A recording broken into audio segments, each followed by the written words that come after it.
Hey, what's up everybody? It's LeeLos, and today we're talking about the legendary greatness of Ace versus Blackbeard. Stay steady in the pursuit of your dreams and goals. You're born to win, you're made for greatness, and I definitely believe in you guys. Keep up the great work each and every day. So, Ace versus Blackbeard is one of the most important fights in the story of One Piece. It's the previous Pirate King's son versus a man who has a very high probability of becoming the next Pirate King, only he has no moral compass, will betray just about anybody, and it's just absolutely wild. Also, it's a really cool theme of light versus darkness, and it just changes the entire tone of the One Piece story a lot. This important fight between these two very important characters is written in a very interesting way, and today we're just going to be talking about the build up to this fight and what about it was written super well. Ace is first introduced as a mysterious character who's so powerful he's able to change the weather just by walking through a country. He's introduced as a silhouette in Drum Island, and all we know about him is that he's chasing a very powerful pirate named Blackbeard. Blackbeard being a pirate so powerful that he scared the main antagonist of the Drum Island arc into legit abandoning his country and just like running away. But I mean, to be completely fair, Wapple's like a frumpy chump. Like Luffy low-diffed him pretty much the moment they fought anyway, but it was still pretty cool to see. We see Ace fully for the first time in Alabasta, and it's revealed that he's Luffy's older brother. Now, by this point in the series, we've seen Luffy do some pretty incredible stuff. He's beaten up giants, he's whooped people who could beat pirates that had higher bounties than what Luffy had. So for Ace to be Luffy's older brother, and for Luffy to say he's never beaten Ace in a fight before,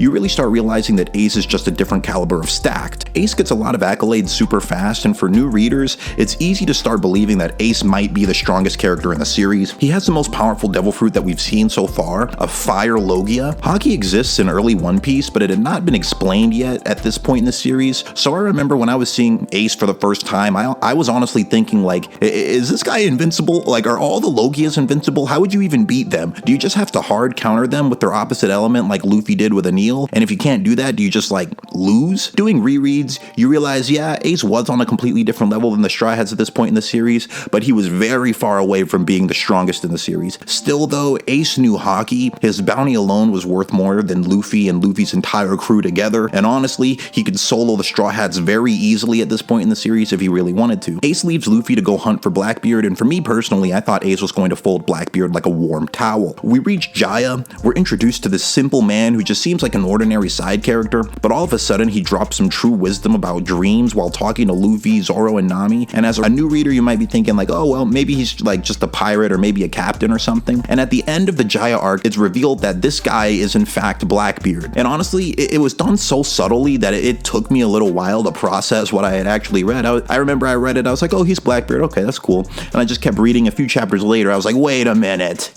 Wait, that's Blackbeard? Like, that's the guy that Ace is hunting? I thought this guy was a good guy, you know, and he didn't even look that strong. So I was thinking, like, Ace is gonna fold this dude for sure. Then Blackbeard finds out that Luffy's bounty is 100 million, and he begins chasing after Luffy. At this point, Blackbeard and Ace are both out of the main focus of the story for a while. They're just kind of lurking around in the background. The Straw Hats go to Skypiea. Then near the end of Skypiea, we suddenly start getting cover stories showing us Ace again, and it's showing him going on adventures hunting for Blackbeard. It's pretty cool because in this small cover story, we get to see more of Ace's personality, and it shows he's a lot like Luffy in a lot of ways, but just does not have as much luck as Luffy has. After Ace's cover story, Ace and Blackbeard both phase out of the story again, and this time it's for a couple hundred chapters, and we have the wildest arcs so far that we've had in the One Piece series, Water 7 and Enies Lobby. The Straw Hats all get a lot more powerful, all the Straw Hats gain bounties, they gain more crew members, they overcome a lot of hardships, crew members have left and came back to the crew, the Going Merry died and was replaced with a new ship. So I mean, a lot's happened, but in the back of your mind, you know that Ace is hunting for Blackbeard, and Blackbeard's somewhere lurking in the distance chasing after Luffy. We just don't know how far away he is. Suddenly,